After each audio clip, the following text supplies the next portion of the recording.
So I'm gonna do a takeoff here. Show you how to get started. I'm gonna open up.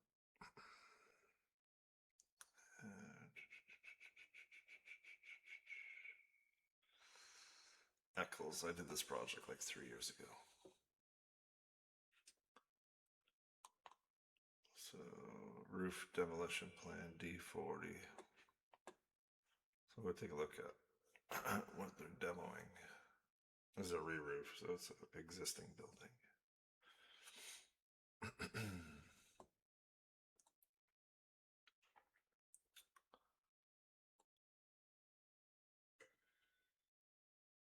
What's this? Oh, not for us. I do roofing, so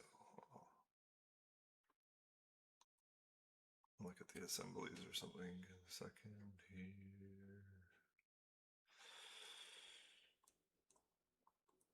Oh, see, there's a, okay. Existing roof. New 2-ply, bitumen. New protection board, new mineral wall, concrete deck.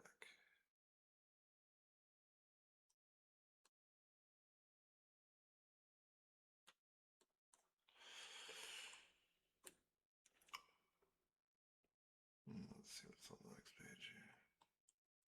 That must be what they wanted us to put on, but I don't remember installing rock wool on it, so anyway. It was ISO, poly ISO. I don't know who's gonna watch, if you guys are roofers, commercial roofers, or other trades, but so let's go look at the demolition plan of the roof. Yeah, so what is it? Okay, so they're getting rid of some HVAC units here.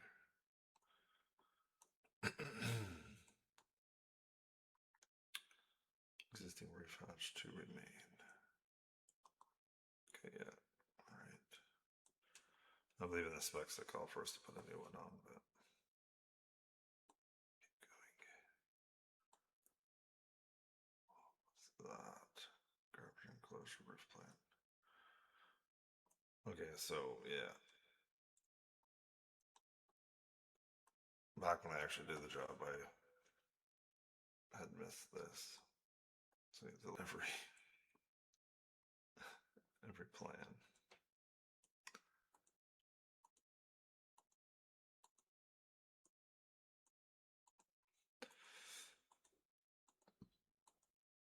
Okay, here we go.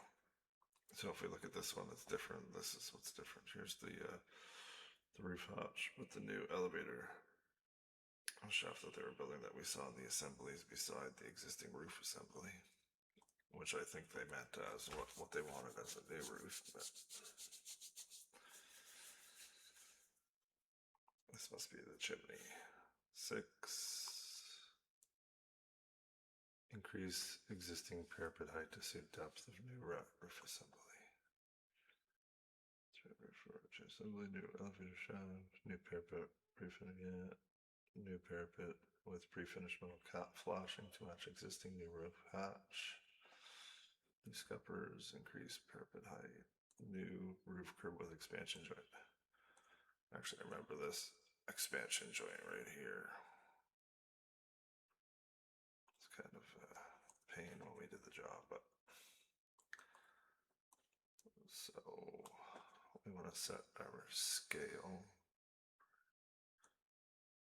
They don't have it here, so we gotta go custom. And it's a metric, so it's gonna be 175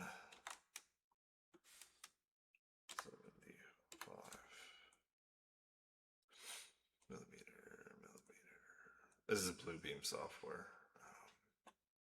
What I used to take off. I used to use Stack, actually. It was really good. Apparently now it has AI helping with it. But. So I'm going to take a measurement. We'll call it main one. We can go back and call it whatever the assembly is, but I'm going to call it main roof. And I want to to set this instead of being in metric to feet, because I like to work in this, and I like to see my dimensions and the length. We're not doing anything with cubic volumes, so we don't need that. All right. Oh, why did it do that? Okay. So I always do the inside of the parapet for the field area.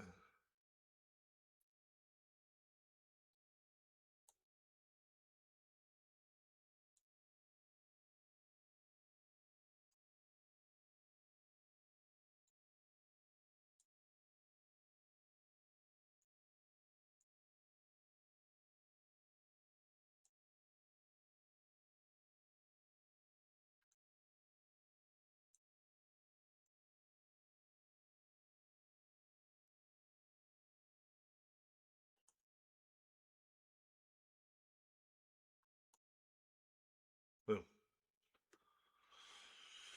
I like to fill it in once in a while. I never used to, but it's handy. So we see what we've got filled in.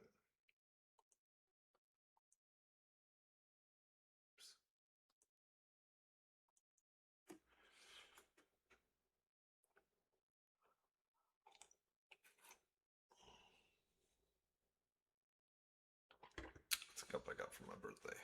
Nice cup of coffee.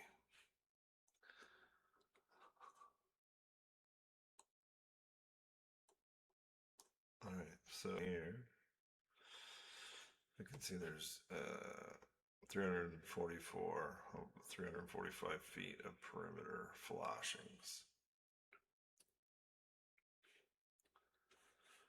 Let's go ahead and do the elevator.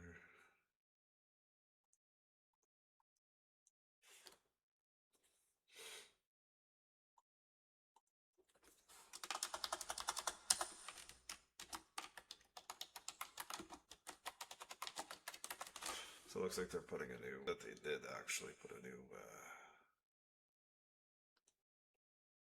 elevator in this building. There wasn't an existing one, so.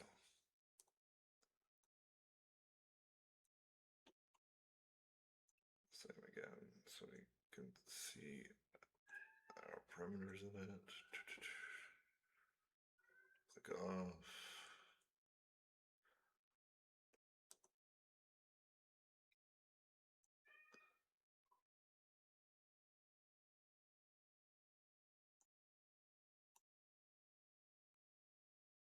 I'll just go ahead and let's go ahead and change color here. Why not? I'm sorry if I'm not speaking loud enough there. Okay, all right, let's fill it in. Go blue.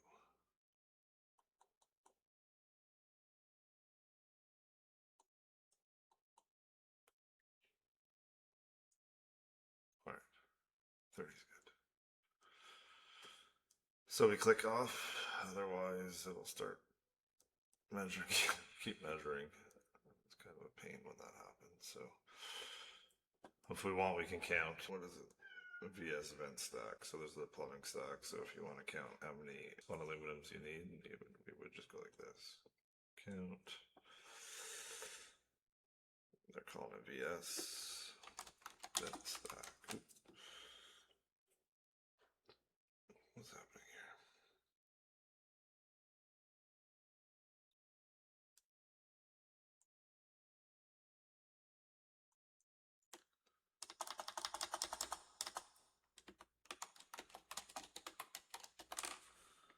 Vent stack.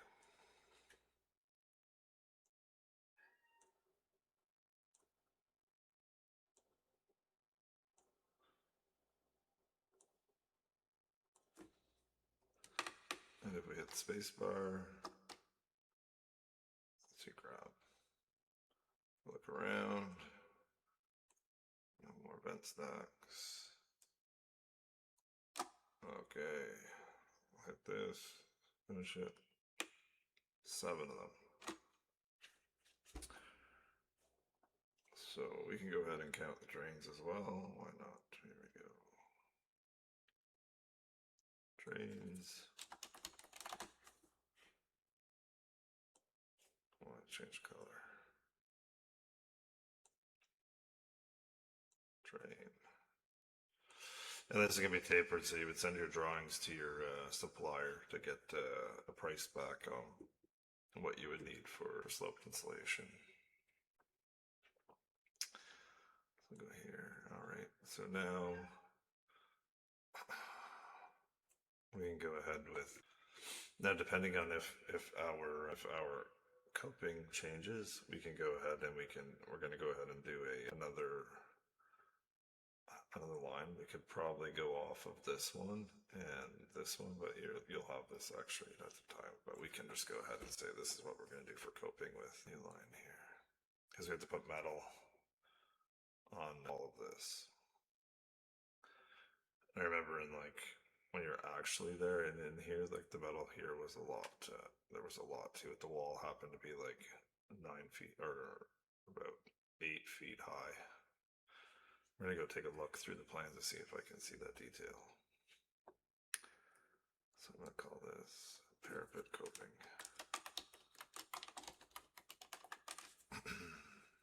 I'll change it back to feet. Put square feet, even though it's not going to be doing the square footage.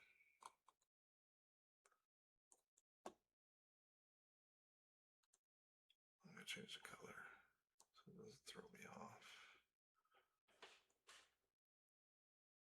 Make it a little thicker.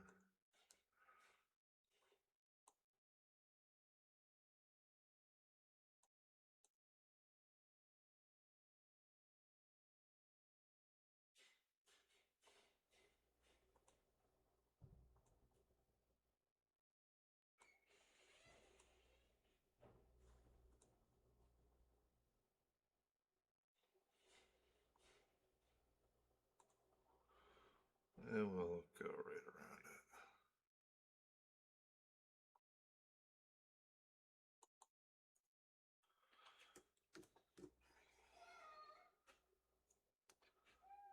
Alright, boom. And there's actually another one, there's drip edge.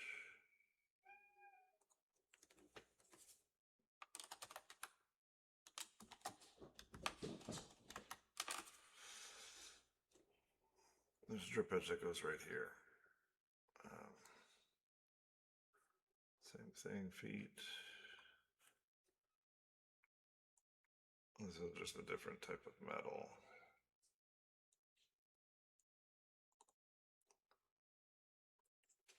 Alright, I'd pause that because my cat was making weird noises. So let's change that color to orange. I'll thicken it. I think my family's waking up. Boom. Done. So we can lift this up. We can see what we've done in here. Got our drains, 2 drains, drip edge 30 feet, elevator shaft roof is 198 square feet, main roof 6,200 square feet, parapet coping 355. So a lot of the time when I go through it here, I'm going to want to find how high my parapets are.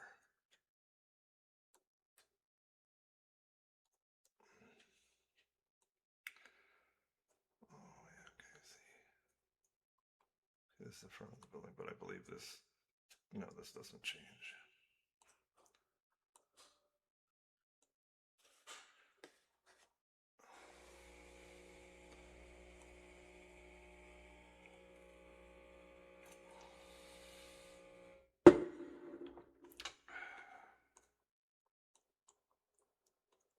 Yeah, see, this is the wall that I was talking about goes up.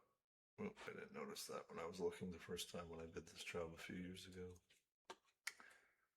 There's a little bit more work.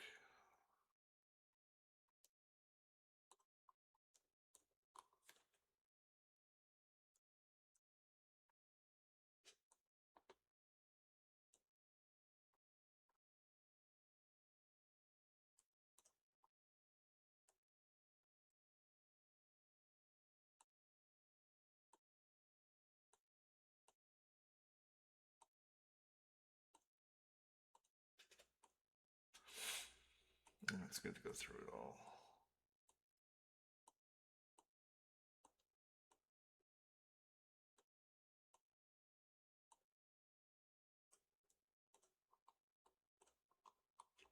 See, I didn't do any of the wood blocking. They had all their own trades do that. They're signatory to the Carpenters Union, so they built all their walls for us. But they want a 2-ply modified bitumen. This one must be for the, because that's not what the parapet actually looked like, because it was higher and we had through wall scuppers.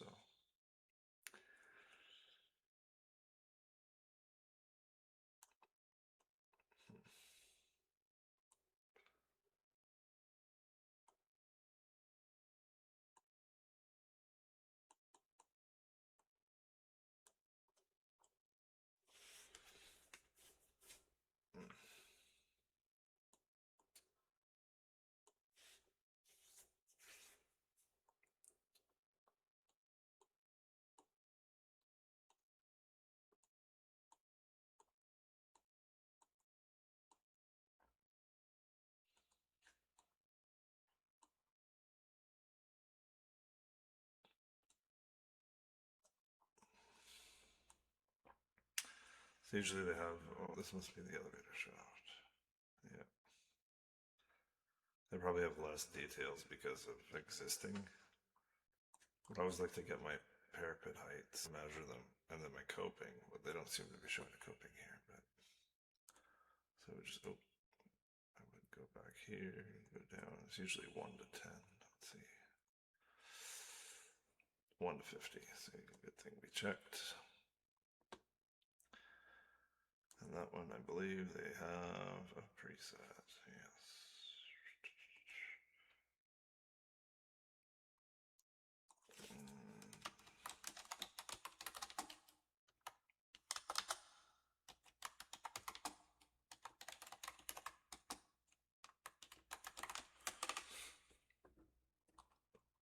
So we always go down a few inches, over, down.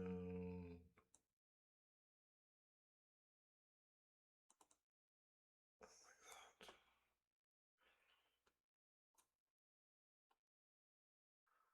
Oh, I think that's too much.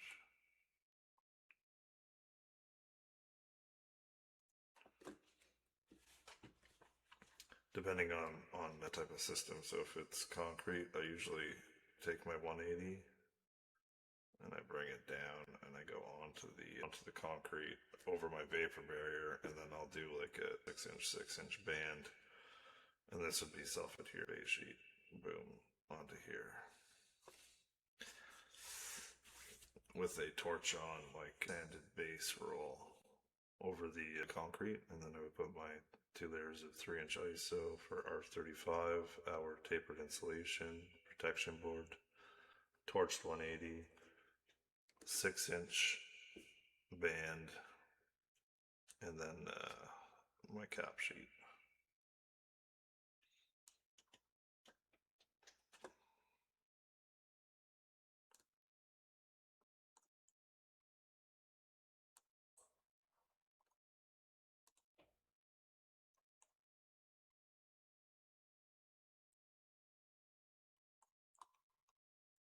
This must be the chimney. Maybe another one. It's an old building.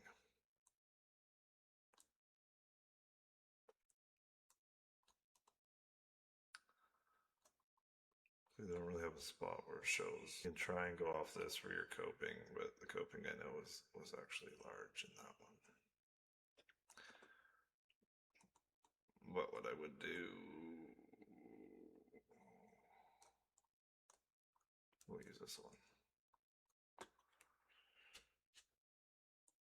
We'll call it, we want to figure out what the size of our coping is going to be, right? So parapet coping girth 150, yes. Millimeters, we could do millimeters or inches. I like inches. I won't turn this off because it's going to go, but then I'm going to draw it. So boom, boom, boom, boom, boom, boom. 34 inch, and then I would probably have if my face is 5 3/4, then I'm gonna have a 5 3/4 clip, and then 3 inches onto the roof.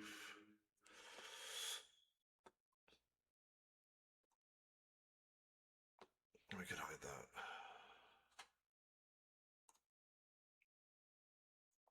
And then I can do another one. Show you the clip. Use a 22 gauge clip.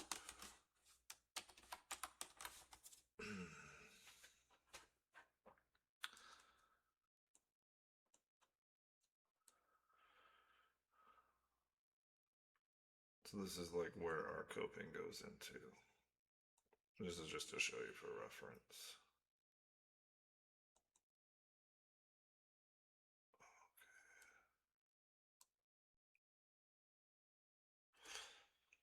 Yeah, so the clip goes here, our coping goes over it, so that's a hidden fastener clip, so we would literally nail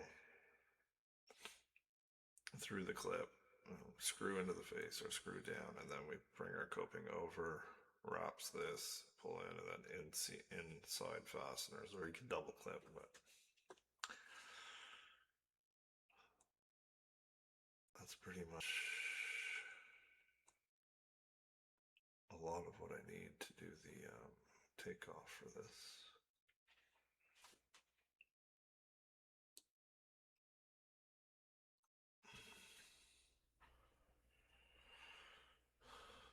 And then you can export it.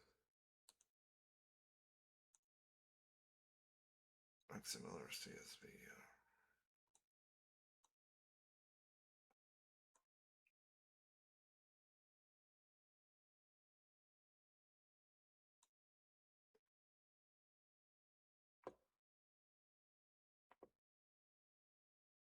Yeah. And that's how you can transfer it over into Excel and start working in Excel. Maybe next time I'll take what we found in here, put it into Excel, and see how we can make a estimating sheet. Thank you. Bye.